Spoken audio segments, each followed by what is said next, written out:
Jackie o mas kilala bilang si Jinky Oda, isang pangalang katumbas na ng komedya noong dekada 90. Ngunit sa likod ng kanyang pagpapatawa at masayang personalidad sa telebisyon ay ang masalimot palang pinagmulan ng kanyang pagkatao. Walang masyadong alam si Jinky tungkol sa kanyang mga magulang, maliban sa waitress ang kanyang ina noon habang ang kanyang ama naman ay isang US Air Force personnel na nadestino noon sa Angeles City sa Pampanga. Yung negra, ulik ba at parang nog-nog or something. Yung bobo, yung tanga, tamad, parang casual na lang. I mean, gano'n. Ang nagkaroon ng impact sa akin yung ampon. Ganun. Ano ba ibig sabihin ng ampon, ma'am? Ayun, pinagtapat niya na nga na ang ibig sabihin ng ampon, ako yung mother mo, meron may iba ka pa. Parang ang drama ko nga ay Cinderella. Yung gano'n, na hindi alam nung foster mom ko na I could wash dishes and do the chores ng sabay-sabay, simultaneous. Unang sumikat si Jinky sa sitcom noon na Okay Ka Fairy Ko. Sino ba naman ang makakalimot sa karakter ni Bale sa naturang palabas? Noong mga panahon na iyon ay talaga namang dumagsa ang pera kay Jinky dahil na din sa labis na pagtangkilik sa kanya ng mga napapasaya nito. Subalit pag-amin ni Jinky na wala umano siyang kinilalang Diyos habang siya ay nasa rurok ng tagumpay. Ang kanyang mga naging pera, nilustay niya sa mga walang kabuluhang mga bagay. Ang kanyang ginitang pera, winaldas niya sa kung saan-saan at nagpakasasa sa mga makamundong pagkakagastusan. Walang God. Alam mo yun, ang God ko is myself. I, me, and myself. Lustay dito, hindi ako naging good steward in a way sa mga kinikita ko sa show business. At saka, kung sino yung magustuhan ko na, let's say, sa relationship, kung sino yung magustuhan ko, pinapatulan ko yun. Minsan nga kahit na may asawa pa, pinapatulan ko eh. Alam mo, masyado akong fearful that time na mawalan ng kausap. Yung ganon, bumibili pa ako ng mga friends ko. Na parang takot ako mag-isa. Hanggang sa humantong na ang kanyang buhay na wala na siyang malapitan at naubos na ang lahat sa kanya. Pero mag-isa ako ng anak. Mag-isa ako nag-alaga sa anak ko. Mag-isa ako pumunta sa hospital. Napagod na parang ganito na lang ba ako? Parang ha-ha-ha at outside. Pero inside what? Yung gano'n. There's something in me na hanggang kailan kaya to? Muling nagkaroon ng buhay si Jinky na magbalik loob siya sa Diyos sa tulong ng kanyang mga kaibigan. Muling bumangon si Jinky at hindi sumuko sa laban ng kanyang buhay. Isa sa mga pinakahuling TV project na ginawa ni Jinky ay ang kapuso sitcom na Vampire Ang Daddy Ko noong taong 2013. Bakit ba ang din mong magbasahe? Hindi mo ako minabasahe, ginugulpi mo ako! Taong 2016 nang mapagdesisyonan niyang lisanin ng Pilipinas at magtungo sa bansang Amerika.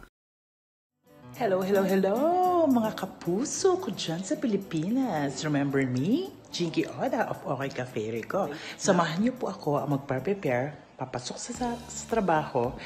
Actually, isa po akong officer ng security. Security officer po ang tawag sa akin. Na ito po ang aming humble na bahay. Ayan. Ito po, papakita ko po sa inyo ang aking mahiwagang uniforme sa pag-prepare ko sa aking trabaho. Ayan, ito po yung top. Actually, dalawa po ang pinapasokan ko ngayon. Isang Securitas, isang Allied Company. So, today is Tuesday night here in America. Ang papasokan ko po ngayon ay Securitas. Grave shift po ako ngayon, meaning from 10 o'clock to 6:45 ng umaga. Kaya, ngaragan. Hi, mga katunay ng buhay. Ayan, busy na po ako, di ba? Get up na. Sa kanyang panayam sa vlog ni Rufa May Quinto at LG Moreno na The Wonder Mamas, nagkita ang tatlo sa California kung saan napag-usapan nila kung paano napunta sa Amerika si Oda. Aniya, nagsimula ang ideya na manrahan siya sa US nang tanongin noon ng anak kung nakikita ba nito ang sarili na mamamalagi sa ibang bansa. Hindi pa noon kumbinsido si Oda na magtungo sa Amerika, ngunit makalipas ang 4 na taon na pananatili roon ay napagtanto rin niya na doon na niya nakikita ang sarili na maninirahan. Nagsimula si Jinky bilang caregiver sa Amerika sa tulong na din ng kanyang kapatid na isang nurse sa naturang bansa. Dahil sa noong panahon na iyon ay wala pa siyang mga legal na dokumento para magkaroon ng regular na trabaho. Naging parang on-call na caregiver si Jinky na kung saan pinupunan niya ang mga nag-a-absent o hindi pumapasok ng mga caregivers. Ngunit hindi naglaoy may nakilala itong local security guard na siyang nagpasok sa kanya sa security field. Tinulungan siya ng kanyang kaibigan na ito mula sa pag-a-apply hanggang sa mismong pagpasok sa trabaho. Nilinaw din ni Jinky na hindi katulad ng mga security personnel na may dalang mga baril ang kanyang trabaho dahil wala itong daladalang anumang klase ng baril. Bagamat aminadong namimiss pa rin ang Pilipinas, tanging mga kaibigan na lamang ang babalikan ni Oda sa bansa. Lalo pat nasa Amerika na rin ang kanyang pamilya at maayos na ang kanyang trabaho.